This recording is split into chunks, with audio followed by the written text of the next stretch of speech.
Well, lockdown was not effective in South Africa and should never happen again. Professor Alex Broadbent from the Institute for the Future of Knowledge says the hard lockdown made absolutely no difference to the infection rate. He says it only brought negative consequences for the economy and the healthcare system. The professor is joining us this morning via Zoom. Professor Broadbent, good morning to you. Thank you for your time. I'd like to start just by reading a part of an article that I've been reading up before you and I spoke. Right towards the bottom of your article, no more lockdowns, you say.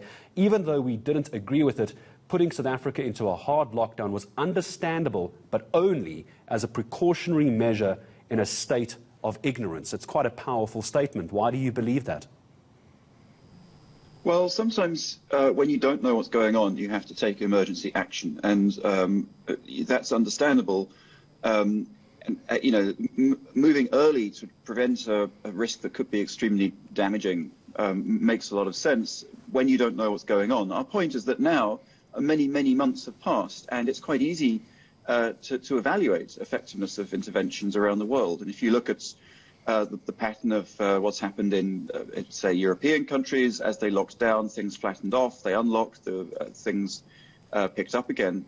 You simply don't see that in South Africa. And incidentally, I mean, we're not the only people saying that. So there's been now another paper in the British Medical Journal looking at 9 African countries, and also they also note no particular correlation between the kinds of regulations that were put in place and the pattern of the epidemic in the African context.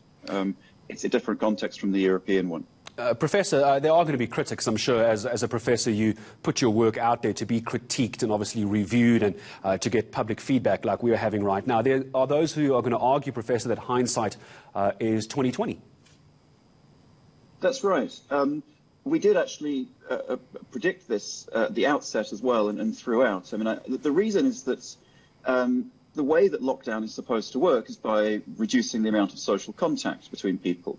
But it depends very much how people are living. And if people are living in overcrowded conditions, then telling them to stay at home is not going to reduce social contact. If they're going to have to go out and they're going to share ablution facilities, which many people do who live in crowded situations, and if they're going to have to queue for social grants and food parcels. So these are very obvious points.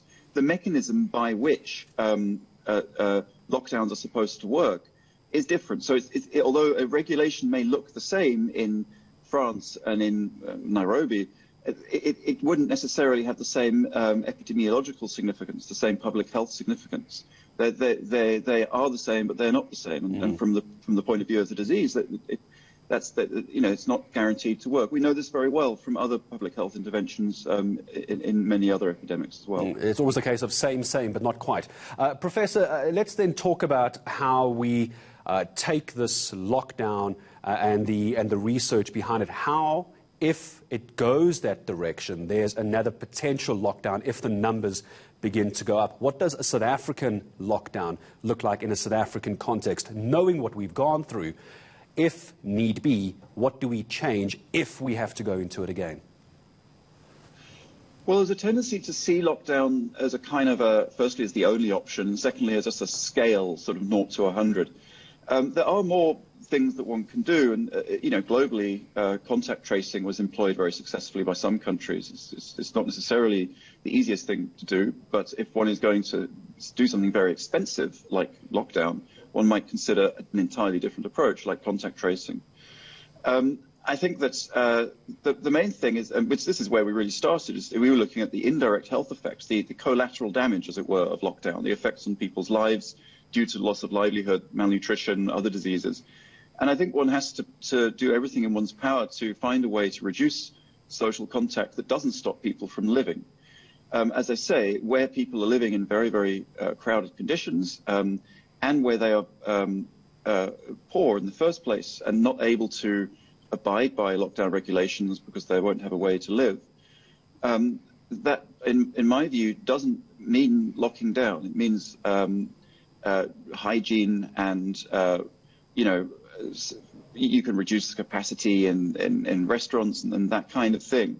Those sorts of mitigation measures can be successful, it seems. But it certainly doesn't seem, from what we're seeing, that you can point to a marked change, any marked change in the rate of infections in the South African context that was attributable to a regulation change. I think many people towards the end of level 3, level 2, possibly into level 1, Professor Broadbent, did understand, they accepted why government did what they did. I think even government would acknowledge they didn't know what they were fighting. There is no vaccine currently available, unless you listen to Donald Trump, of course.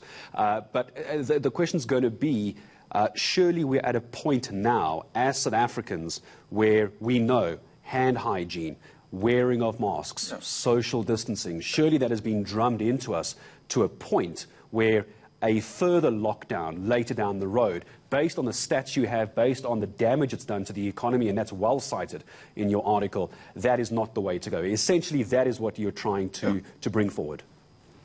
That's absolutely correct. And remember that, people talk about herd immunity and vaccination as if they're two different things. I mean, herd immunity is a continuous variable. There's a degree of herd immunity depending on how many people have resistance to a disease due to being exposed to this or other diseases, or to having been vaccinated. The availability of a vaccine might assist in reaching a higher level of herd immunity, but it's not some sort of magic thing. And it's certainly not the case that a vaccination's availability will magically change the picture. And my suspicion is that in developing contexts, it won't necessarily change the game immediately, the availability of a vaccination. You've got to deliver it, you've got to manufacture it. It's a complicated thing. So all of those things are going to be with us for a long time to come. And I don't think that just stopping life is going to be the right long-term approach to this. And I think many people would agree with you. My thanks to Professor Alex Broadbent from the Institute for the Future of Knowledge, joining us here on the South African Morning.